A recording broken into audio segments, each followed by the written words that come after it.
جو فیصلہ ہوا ہی نہیں اس پر عمل درآمد کی کوشش۔ وفاقی وزیر داخلہ رانا ثناء اللہ نے کہا ہے کہ اول تو عمران خان ہمارے ساتھ نہیں بیٹھے گا اور بیٹھے گا تو کسی بات پر نہیں مانے گا۔ عمران خان سنجیدہ ہے تو وزیر اعظم کو فون کر کے بتائے کہ میں بات کرنے کے لیے تیار ہوں۔ خاموش پیغام سے متعلق الفاظ چیف جسٹس کے منہ سے ادا نہیں ہونے چاہیے تھے۔ چیف جسٹس کو ایسی گفتگو یا ایسے الفاظ استعمال نہیں کرنے چاہیے۔ نجی ٹی وی کے پروگرام میں تجزیہ پیش کرتے ہوئے وفاقی وزیر داخلہ نے کہا کہ پنجاب اور خیبر پختونخوا میں انتخابات کے حوالے سے سپریم کورٹ میں ڈرامائی سماعت جاری ہے۔ بینچز بن رہے ہیں اور ٹوٹ رہے ہیں، فیصلے آ رہے ہیں اور ان پر مزید فیصلے آ رہے ہیں۔ وفاقی وزیر داخلہ رانا ثناء اللہ نے کہا کہ چیف جسٹس کی سربراہی میں موجودہ بینچ ایسے فیصلے پر عمل درآمد کرنے کی کوشش کر رہا ہے جو فیصلہ ہوا ہی نہیں۔ 7 رکنی بینچ نے 4-3 کی اکثریت سے جو فیصلہ دیا اس کے مطابق سو موٹو خارج ہو گیا ہے۔ یہ بینچ اختلافی اور اقلیتی فیصلے کو نافذ کروانے کی کوشش کر رہا ہے۔ یہ ہماری یا چیف جسٹس کی ذات کا مسئلہ نہیں، مسئلہ آئین اور قانون کا ہے۔ آئین کی منشا کے مطابق سب کو عمل کرنا ہوگا۔ رانا ثناء اللہ کا کہنا تھا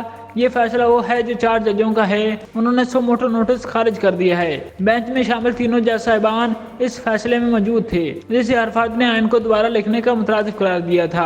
الیکشن از خود نوٹس کا معاملہ فل کورٹ میں اجتماعی دانش کے راستے ہی حل ہو سکتا ہے۔ وفاقی وزیر داخلہ رانا ثناء اللہ نے کہا کہ عمران خان ہم سے مل بیٹھنے پر بالکل تیار نہیں ہے۔ موجودہ عدالتی، معاشی اور سیاسی بحران صرف ایک فتنے کی منشا ہے۔ عمران خان نے ملک کو اس نہج پر لا کر کھڑا کر دیا ہے جہاں اگلا قدم افراتفری ہے۔ اول تو عمران خان ہمارے ساتھ نہیں بیٹھے گا اور بیٹھے گا تو کسی بات پر نہیں مانے گا۔ ہم نے کئی مرتبہ مثال کی بات کی مگر عمران خان نے آگے سے گالیاں نکالی۔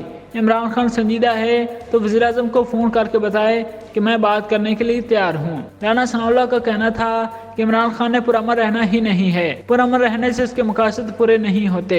عمران خان کے دھرنے کے باوجود نواز شریف نے دہشت گردی کے خلاف قوم کو متحد کرنے کے لیے اس سے براہ راست فون کیا تھا۔ عمران خان نہ مذاکرات پر راضی ہوں گے، نہ بیٹھے گا، نہ معاملہ سلجھائے گا۔ رانا ثناء اللہ نے کہا کہ خاموش پیغام سے متعلق الفاظ چیف جسٹس کے منہ سے ادا نہیں ہونے چاہیے تھے۔ چیف جسٹس کو ایسی گفتگو یا ایسے الفاظ کو استعمال نہیں کرنے چاہیے۔ میزبان شہزیب خانزادہ نے تجزیہ پیش کرتے ہوئے کہا کہ پنجاب اور خیبر پختونخوا میں انتخابات کے حوالے سے سپریم کورٹ میں ڈرامائی سماعت جاری ہے۔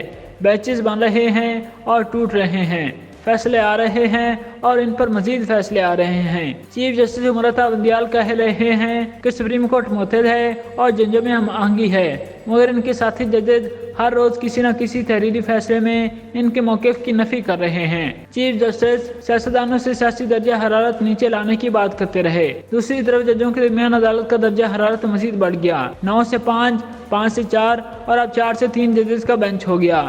چیف جسٹس سے مطالبہ فل کورٹ بنانے کا تھا مگر بینچ چھوٹا ہوتا چلا گیا۔ 5 رکنی بینچ کے رکن جسٹس امین الدین خان نے کھلی عدالت میں کہا کہ جسٹس قاضی فائز عیسیٰ کے فیصلے کے بعد وہ بینچ کا حصہ نہیں رہ سکتے، جس کے بعد بینچ ٹوٹ گیا۔ جمعے کو 11:30 بجے بینچ کے آنے سے پہلے جسٹس قاضی فائز عیسیٰ کے فیصلے سے متعلق سپریم کورٹ نے ایک سرکولر جاری کر دیا۔ سرکولر میں لکھا ہے کہ جسٹس قاضی فائز عیسیٰ اور جسٹس امین الدین کے فیصلے میں دی گئی آبزرویشن از خود نوٹس کے دائرہ کار میں آتی ہیں۔ 2 رکنی بینچ کی طرف سے عدالتی اختیار کا یک طرفہ طور پر استعمال کرنا ان قواعد کی خلاف ورزی کرتا ہے جو سو موٹو اختیارات سے متعلق سپریم کورٹ کے 5 رکنی بینچ نے طے کیے تھے۔